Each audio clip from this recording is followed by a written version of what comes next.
कि पूरे भारत के अंदर पहली बार जो उप व्यायाम शिक्षक का जो आर्मी दल का शिविर लगा, उसका श्रेय जो है मिर्जापुर जनपद को जाता है। कि दिल्ली से हट करके पहली बार अगर स्वामी देवव्रत जी ने शाखा नायक और उप व्यायाम शिक्षक का पूर्णकालिक शिविर अगर लगाने की अनुमति दी है, तो उसका पूरा का पूरा श्रेय जो है वो जिला सभा मिर्जापुर और आर्य समाज बगही के कार्यकर्ताओं को जाता है। ये कोई जो लोग नहीं जानते आर्य समाज के बारे में गहराई से या आर्य दल के बारे में गहराई से नहीं जानते हैं, उनको ये बात जान करके बड़ा सुखद आनंद मिलेगा। जो लोग उस शिविर में गए थे, बगही के तो लगभग सारे लोग गए थे, और अद्भुत शिविर था। डॉक्टर संतोष कुमार सिंह जो एपेक्स हॉस्पिटल के चेयरमैन है, वो अंतिम दिन 7 घंटा उस शिविर में रहे। जो व्यक्ति 7 मिनट किसी को नहीं देता है, वो व्यक्ति 7 घंटा था। और उसके बाद उन्होंने ये बात कही कि दिनेश जी, ऋषि का काम करने का तरीका यही है, और मिर्जापुर जनपद के अंदर जितने भी कार्यक्रम होंगे अगर आर्य समाज में, आप उससे जरूर सहयोग लिया कीजिए और ईश्वर के काम को आगे बढ़ाइए। ये बहुत बड़ी शिविर की उपलब्धि थी। और गर्मी में जो शिविर लगा था, 2 शिविर लगे। किसी भी जनपद के अंदर साल भर के अंदर 2 शिविर लगना अपने में बहुत मुश्किल काम है। जैसे लोग एक वार्षिक उत्सव करते हैं तो उनके लिए बड़ी समस्या होती है कि वार्षिक उत्सव के लिए धन जुटाना है, व्यवस्था करनी है, लेकिन 2 शिविर लगे और दोनों शिविर पूरी तरह से सफल रहा। तो इसके लिए मैं मिर्जापुर के सारे लोगों को और बगही आर्य समाज को विशेष आभार प्रकट करना चाहूंगा। क्योंकि मैं आर्य दल से जुड़ा हुआ हूं, तो मैं संगठन से जुड़ करके ही आर्य समाज की बात हमेशा करता हूं। और मेरा एक बात ये कहना रहता है, ये आज मैं बहुत खुश हूं कि यहाँ पर बच्चियां आई हैं और बच्चे भी और भी लोग हैं, नवयुवक हैं। कल बहुत बूढ़े लोग थे और मैं तो प्रधान जी भी बैठे हुए हैं, बच्चेलाल जी भी, और हमारे सुरजीत जी भी हैं, रमाशंकर जी भी हैं, सारे लोग आर्य दल से जुड़े हुए लोग हैं।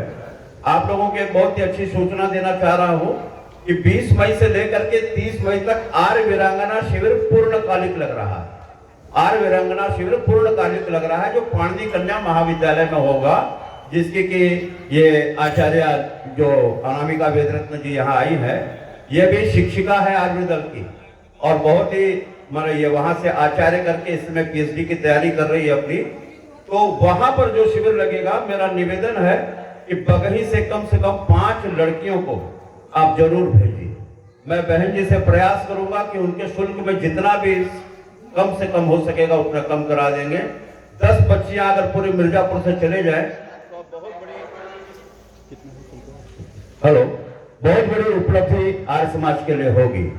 जो अभी रमाशंकर जी ने कहा और पूर्व भजनोपदेशक ने भी कहा कि राष्ट्र निर्माण और परिवार निर्माण की बात जब हम करते हैं तो हम लोगों को इस बात पर सोचना चाहिए कि ये कैसे होगा।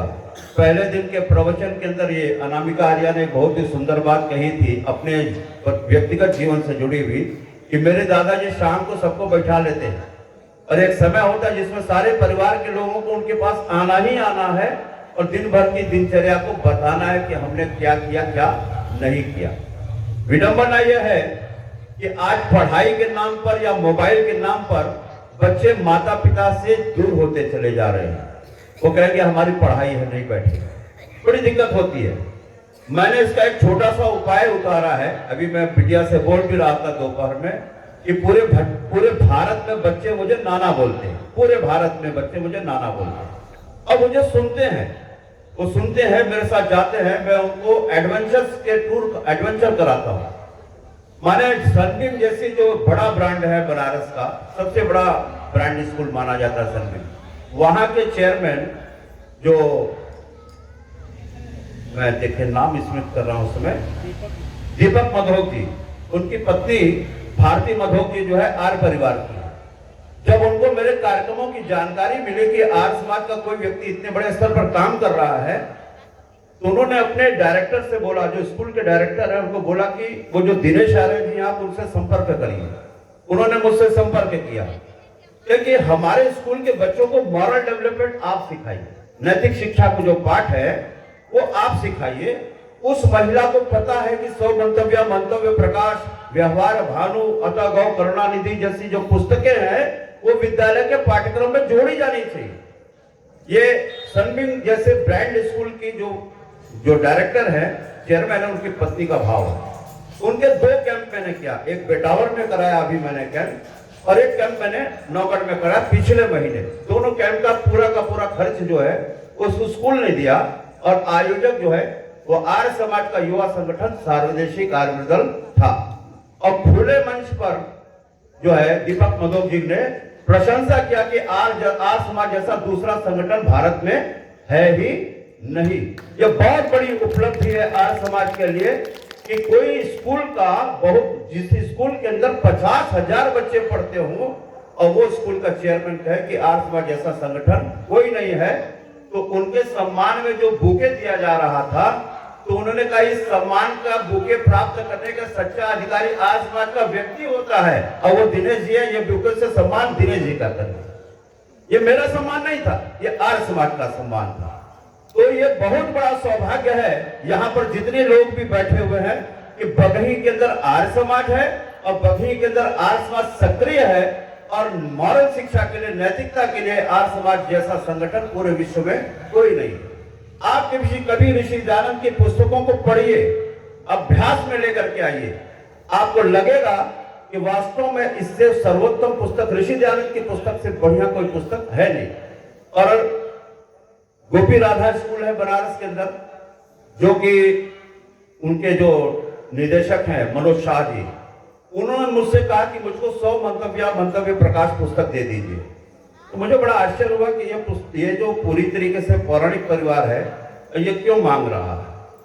तो जब उनसे मैंने पूछा तो उन्होंने कहा कि ये पुस्तक जो है मुझे किसी व्यक्ति ने ऐसे ही दे दिया था, दिल्ली गया था। तो उस दिल्ली जाने पर मैं जब फ्लाइट से लौट रहा था तो उस पुस्तक को मैंने पढ़ा। तो पढ़ने के बाद मुझे लगा कि इससे बढ़िया पुस्तक, मॉरल की पुस्तक कोई हो ही नहीं सकती। उन्होंने अपने हाई स्कूल तक के बच्चों को वो 100 पुस्तकें पढ़ने के लिए दे दिया। सत्यार्थ प्रकाश नहीं, 100 मंतव्य प्रकाश किया, और उसको इंग्लिश में ट्रांसलेट करने के लिए दे दिया अपने विद्यालय के लोगों को, क्योंकि इंग्लिश मीडियम स्कूल है। तो उन्होंने कहा कि इसको इंग्लिश में ट्रांसलेट करके सब बच्चों को दे दीजिए। डीएवी नंदगंज झारखंड, उन्होंने इन सारी पुस्तकों को ट्रांसलेट करा करके इंग्लिश के अंदर 50,000 पुस्तकें उन्होंने अपने बच्चों को बांटा हुआ। तो ये काम बघई के माध्यम से भी होना चाहिए।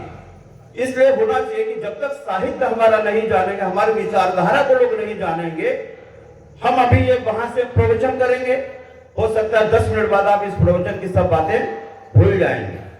लेकिन जब पुस्तकें आपके घर के अंदर रहेंगी, किताबें आपके अंदर रहेंगी, तो वो किताबें आपके जीवन के अंदर कब साथ दे देगी आपका, आप नहीं जानते। मेरे पिताजी अपने जीवन की एक बहुत बड़ी घटना बताते हैं। बंबई में हम लोग जब रहते थे, हमारी दुकान शिवसेना भवन में थी, और बाला साहब ठाकरे जो शिवसेना के बहुत बड़े नेता थे, अध्यक्ष थे, उन्होंने हमारी जमीन को खरीद लिया। दुकान वाली कह दुकान खाली करो।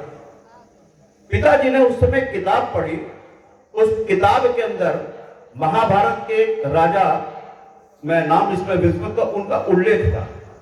उस किताब के उस राजा का उल्लेख पढ़ने के बाद दूसरे दिन पूरे ही साहस के साथ से बाला साहब ठाकरे जी से कहा कि जब तक आप ऑन राइटिंग हमें लिख करके नहीं देंगे, हम इस दुकान को नहीं खाली करेंगे। यह है साहस की बात। तो पुस्तकें और साहित्य जो है हर घर में जाना चाहिए, और यह काम आर्य समाज का जिम्मेदारी से होना चाहिए। जिस प्रकार हम वार्षिकोत्सव करते हैं, बाकी करते हैं, लोगों से धन संग्रह करके आप अधिक से अधिक आर्य साहित्य को घर तक पहुंचाएंगे, तो आपका जो सिद्धांत है वो मुसलमान भी उसको मानता है, ईसाई भी मानता है, बौद्ध भी मानता है, दुनिया का हर व्यक्ति वैदिक सिद्धांत को मानता है। एकमात्र आर्य समाज का संगठन है जिसका कोई विरोधी नहीं है, कोई विरोधी नहीं है। कोई तो कभी लोग कहते हैं कि अरे हिंदू भी आर्य समाज का विरोध करते हैं, ये भी करते हैं। आपको जान के आश्चर्य होगा, मैं बनारस में जो काम करता हूं, आर्य समाज नंबर 1 पर सामाजिक काम करता है पूरे बनारस के अंदर। विश्वनाथ मंदिर जो है वो तो पौराणिक संस्था है ना। आपको जान के आश्चर्य होगा कि आर्य समाज को फंडिंग करने के लिए, पैसा देने के लिए विश्वनाथ मंदिर तैयार है कि आप ऋषि का काम बढ़ाओ।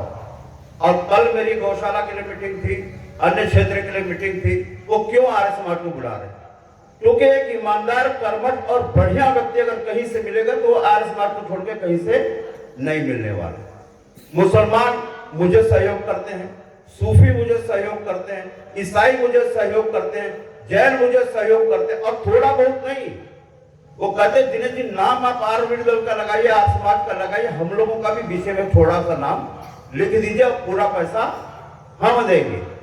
अब मैं कैसे मानूं कि आर्य समाज का कोई विरोधी है? मुझे तो नहीं लगता कोई विरोधी है। भाई हमारे कार्य करने की पद्धति अगर बदल जाएगी तो आप ये जान के चले कि ऋषि दयानंद का एक भी व्यक्ति विरोधी नहीं था।